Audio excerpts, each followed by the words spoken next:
when I first kind of started doing Baltimore club music, I loved everything that Baltimore was doing, but I made it kind of a point to do it differently.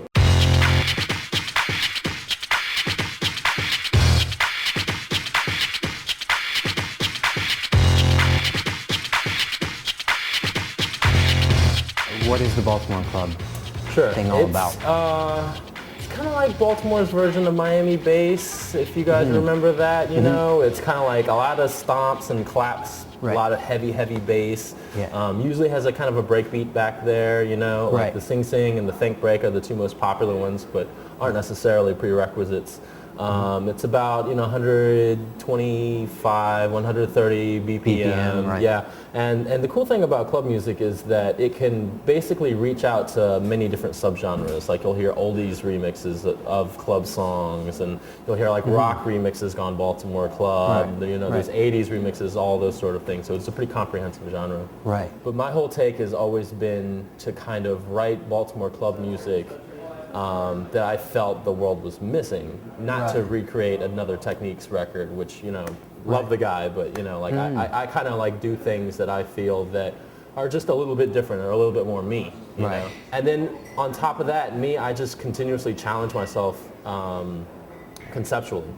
First it was like, okay, I want to do a good club record. Then it was like, okay, I want to do some really good DJ tools to acclimate the rest of the world with club, and then now the combat record that you made with theirs. Right. So it's just like conceptually, I kept trying to move it in different directions, and then now I'm kind of pushing it towards another direction, which is that I kind of want to show the world that it's not just cheesy remixes. Right. You know what I mean? It's not just tongue-in-cheek. It's not just whatever the new hip-hop song is with the sing-sing underneath it, So my new project is no samples. It's going to be a 100% original album with live vocalists and all that. Yes. So trying to, I guess, give the genre like some legitimacy. Right, right.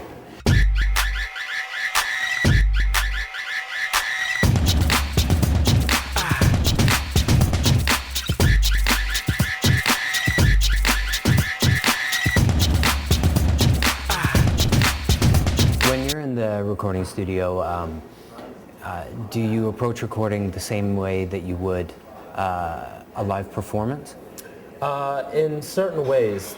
With the DJ mixes, I would say yes. I like the DJ mixes. Most of my DJ mixes are one-shot recordings.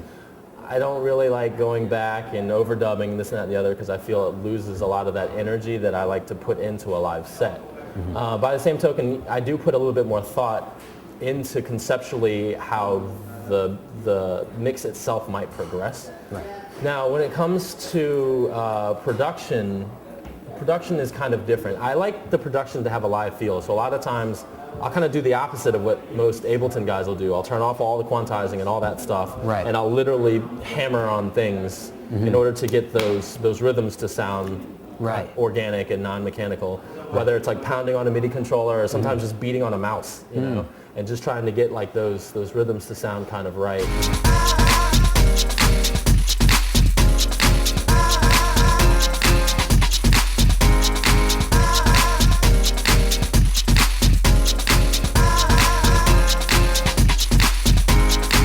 Do you find that a lot of people are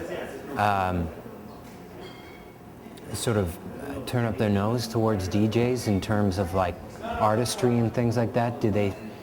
Yes, from many different angles. It's like from one of the angles would be that I'm a white kid who essentially is making a living, writing and representing black music. So that in and of itself is its whole sort of thing to deal with. Right. And then on the other side of that spectrum is you have people that will kind of view it from the opposite end, meaning that they see it as only cheesy hipster stuff, and you're not keeping it real because it's not, you're not doing what Baltimore thinks you should do. So there are a lot of things going on and a lot of judging and this and that and the other, and it's not real music, or right, because you're using samples, or there's always going to be people that don't agree with what you do. Yeah. Titsworth, it was nice sitting down with you, man. Pleasure.